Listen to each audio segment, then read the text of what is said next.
bursting with gift ideas for every swimmer. SwimOutlet.com.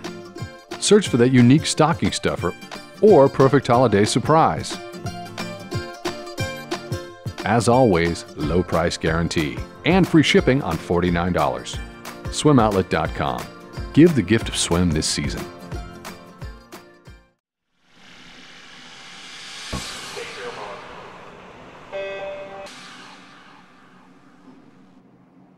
Welcome to today's episode of the Morning Swim Show. I'm your host, Jeff Cummings. Today in the Finis Monitor, we'll catch up with Connor Jaeger. He's got a big 2015 ahead of him with the Long Course World Championships looming in about 8 months. He's got a great 2014 on his plate, winning gold at the Pan Pacific Championships and setting his first American record just a couple weeks ago in the 1650 at the U.S. Nationals.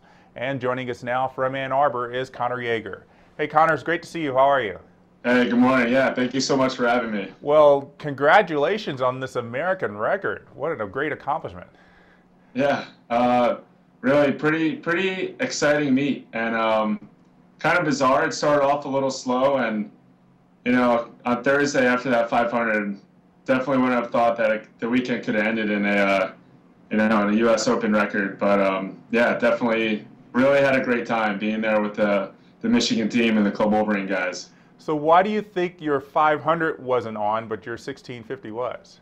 I don't know. I spent about 10 minutes yesterday talking with Josh about what could have happened in that race. And it's either, I mean, it's up for interpretation right now. Either I messed up my stroke or, you know, the amount of aerobic training that we had been doing was great for the 1650, but we hadn't done enough anaerobic for the 500. Maybe I just needed a couple of days of racing to get into it. It seemed like maybe I got better with each session throughout the meet. So I know that's something that, you know, we see all the time with our sprinters is as the meet goes on, they get sharper and you know, they kind of perform better as the meet goes on. And yeah, it could have just been something like that. Could have just been the stroke, or maybe after having a good 4 IM, I got a little excited and held my race the next day. So I don't know, it could be a number of things, but either way, I'm really happy with it. Well, it all turned out. It looks like that day was the magical day. Yeah. So how does it feel after everything that you've done in this sport to finally have an American record?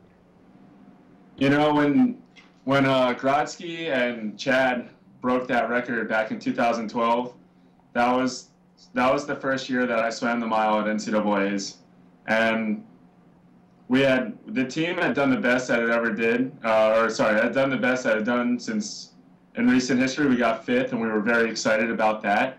We were also pretty bummed that we had lost that record, right? With Thompson, you know, we had a sense of pride and ownership over that record, and having lost it was kind of it was a bummer and something that we had talked about as a team, or at least a distance group. And yeah, so mission was get it back as soon as we could. And, you know, 2013 didn't work out, and 2014 didn't work out. And so here we are 2 years and 8 months later, and we got it back to at least Club Wolverine. So it's great. It feels really good. It's bizarre to do it at a meet that wasn't, you know, just being a recently becoming a pro. It was weird to do it at a meet that didn't count towards. I didn't do it at Big Tens. I didn't do it at NCAA's. Like, there was no real significant outcome of having a good race at that meet. If I had gotten 8th, you know, nothing was being impacted by that. So that feels a little bizarre, and like still getting used to that, having left college swimming.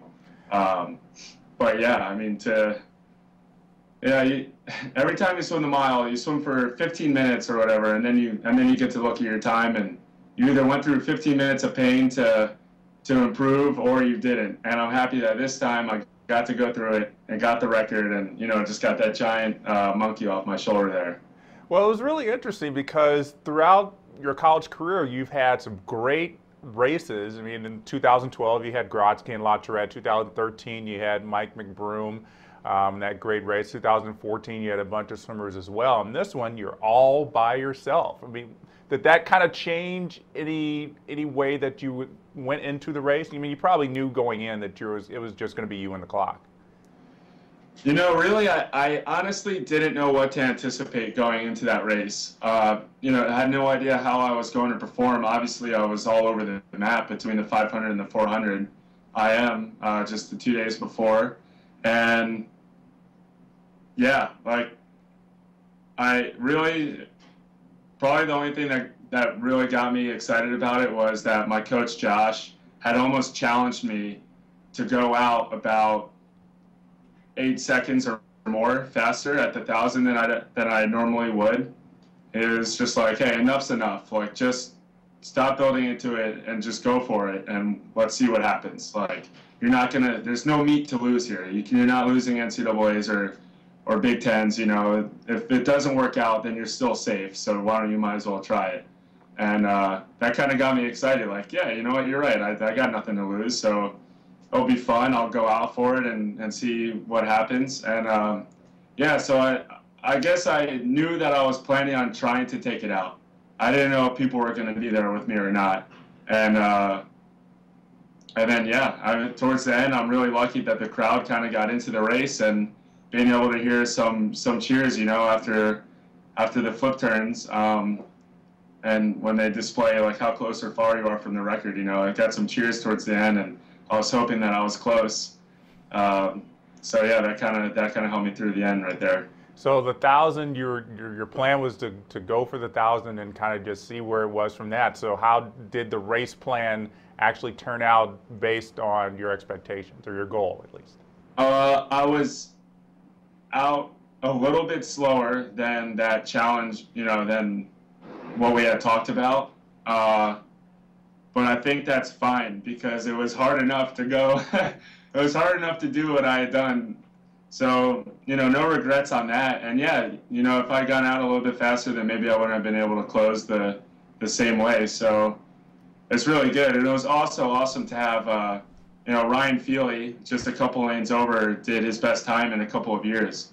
And there was a portion of the race where we were really, you know, we're really close. And I knew that he was having a good one. And, you know, he was excited about, I guess he could tell that maybe I was having a good race too. And yeah, we kind of were feeding off that together in the beginning. Yeah, it looks like Michigan distance swimming is kind of on a little bit uptick, would you say?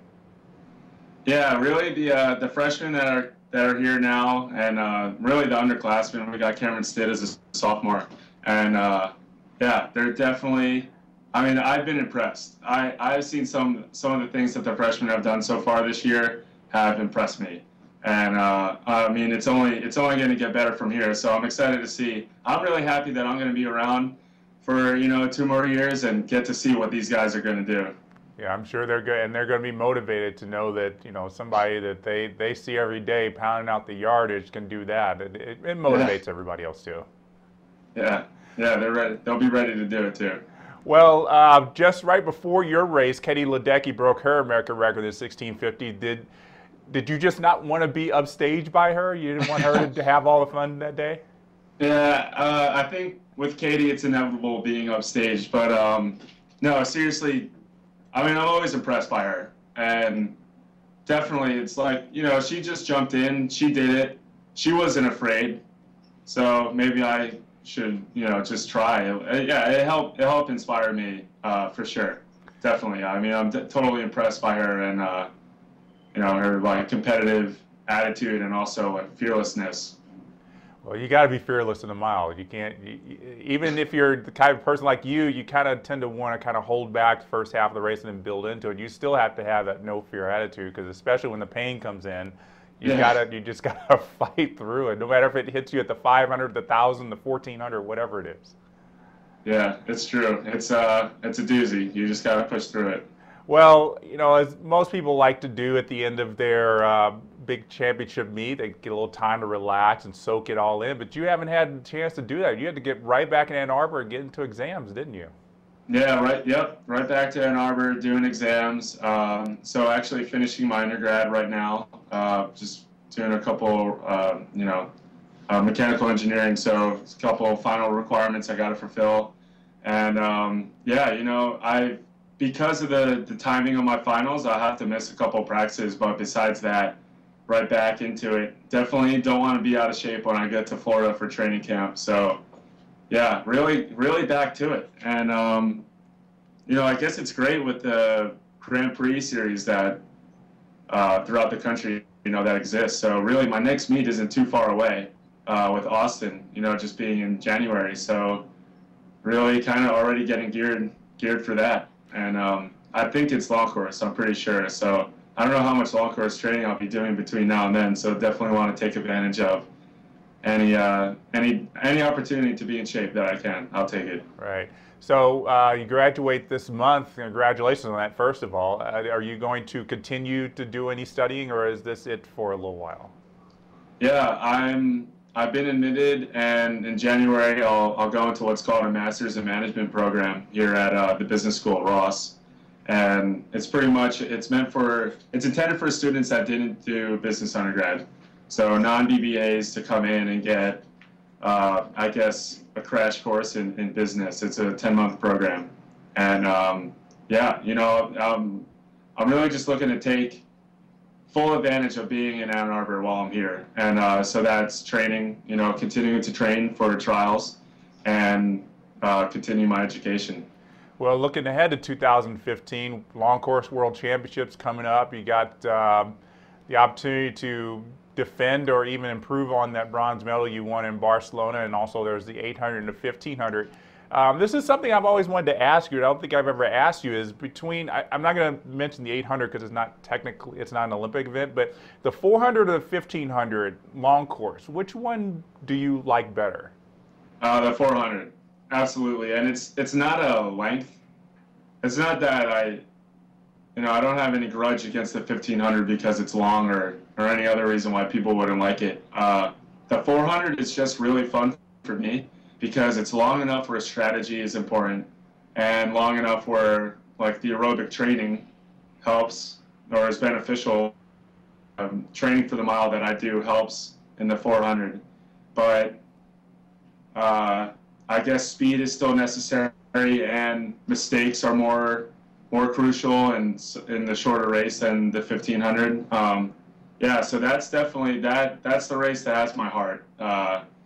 That's my race. That's the one that I like the most. Yeah, it's always interesting to see how the strategies play out. Somebody wants to take the race out, somebody doesn't want to take the race out, Yep. Wait till the last 100. It's just, I mean, do you find yourself having to change up your strategy depending on the field? Yes, definitely have to change the strategy depending on field, and sometimes your body, depending on where you are in training, just can't take it out. Sometimes you're stuck having to try to back half it or something like that, and really, I guess last summer is when I've started working with Josh on trying to develop a different race strategy, and so it's fun. It's great that there's really a lot that you can do with it there, and you know, I guess it's a little bit of a perk that you don't have to go 15 minutes before you see the outcome. Yeah, that's true, and plus you got all these meets coming up before Worlds to be able to do that. One question I wanted to ask you is, you know, obviously now that you're on the Worlds team, you know what your goal is for 2015. Do you like the fact that you know that you're on the Worlds team now, or would you like to have that selection meet a little bit closer? I guess last summer, going into nationals, I would have said I wish this wasn't selection for Worlds, and now it's great to be, you know, totally stress-free about that. I know what meet I'm going to this summer. I only have to taper once, so that's really great to just kind of have your schedule finalized like that. I guess at the same time, you know, when you go into a second taper, you kind of know you already did it. You kind of know what you're capable of. You know, we're pretty good at maybe being able to improve from your first taper. You have a month to get better normally is the way that it works. So there's definitely some perks and some downfalls to it. Yeah. but yeah, I mean, it's great to know that I'm already going to an international meet in the summer. Well, I know there's a lot of preparation to do before that, and I know you got a very busy December, so we won't keep you much longer. But before we let you go, Connor, we want to submit you to our final 5. These are 5 questions we asked all of our guests on the Morning Swim Show. And the first question for you is, if you could trade lives with any swimming celebrity for a day, who would it be? Huh.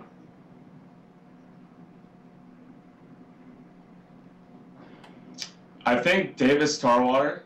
And that's because that guy is so funny that entertaining people and making them laugh all day would it'd be awesome to see the eyes through Davis Tarwater. Very interesting. Who's a non-swimming celebrity you would like to trade lives with for a day? Huh. Okay, this just popped in my head. James Franco, for like no real particular reason. I think he's just really funny, and yeah, I like that guy. Okay. Besides this current year, what's a year of your life that you would like to relive? Huh. 2013 was great. We won NCs that year. Barcelona was such an incredible trip. I know that wasn't that far away, or that's pretty recent, but yeah, I would do 2013 again. That's good. No, nothing wrong with that. What's your favorite movie? Probably Pineapple Express. I figured you. There we go. Yeah. And last question: what's your favorite season? I think the fall. Yeah, I love the fall. Love just the foliage and kind of the cool air coming in. It always feels great, and we got the marching band always practicing here in Ann Arbor, and you got football games on the weekends. Yeah, definitely fall. Yep, that's a great time to be in Ann Arbor. That's for sure. Yeah. Well, Connor, again, congratulations on your record. It was a great swim to watch, and we're looking forward to 2015, as I'm sure you are. Yeah, thank you so much. I hope you have a great day. You too. Cool. And our thanks to you as well for watching today's show. Be sure to follow us on Twitter and like us on Facebook to get your social media swimming news fix. And of course, go to swimmingworld.com for the latest news in aquatic sports. I'm Jeff Cummings. Thanks for watching.